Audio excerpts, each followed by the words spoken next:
Welcome to interesting things that you might like to know about the spring equinox. I probably don't need my sunglasses quite yet, but I'm getting excited about the anticipation of warmth and sunshine.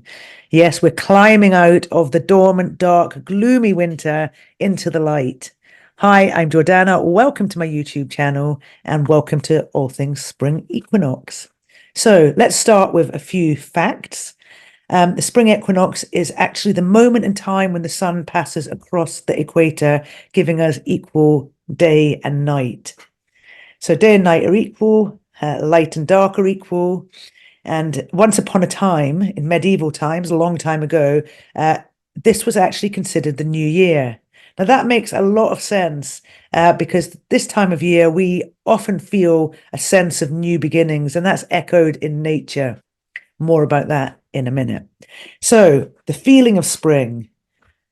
How does spring make you feel? And you really do feel something, a different energy at this time of the year. So for me, I feel like it's kind of the ignition key to the year. It's revving up the engine of action and activity. And spring has a smell all of its own.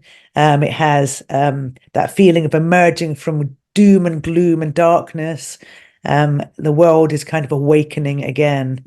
The mornings are fresh and dewy, or they soon will be, and there's the anticipation of warmth and sunshine.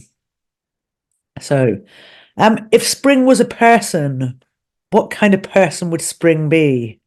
Well, I think that spring would be an entrepreneur or somebody pioneering, groundbreaking, perhaps an inventor of something. Spring would be somebody probably goal-driven, good at forecasting and planning, and somebody with a really, really clear vision of how they wanted things to look. They'd be adventurous. Yeah, they'd have a massive, zesty lust for life. And they'd probably really, really like a challenge as well, all things challenging. So that's the kind of person I think spring would be. Themes that work well or around spring include, as I said, new beginnings.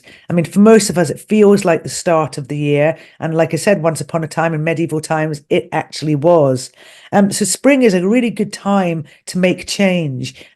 We plant seeds, but in the garden and metaphorically at this point of the year. It's a very fertile time of year where everything is growing. We see that reflected in nature, but it also in terms of our own lives, it's a good time to change job, to move house. We spring clean. So everything is in a period of positive and productive activity. Another theme of this time of year is fertility.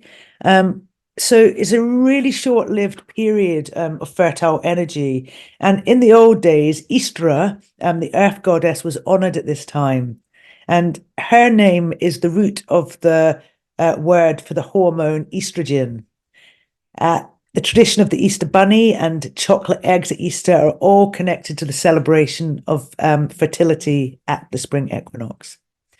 Okay, so and another really, really good theme for this time of year, and I'm thinking about it in terms of the qualities to bring into our life, but also to practice on our yoga mats, are the earth spins through a seasonal cycle, balance, which is the equinox, or both equinoxes, balance, activity, and balance, and then rest. So how that works is right now we're at the equinox, we're balanced, and then we come into a period of activity and light at this point of year. In yoga, this is called Raja. And then we come back to balance at the autumn equinox, and then into a period of rest and dark as the days get darker and the nights get longer. And this is a kind of dormant energy called tamas. And then the cycle begins all over again.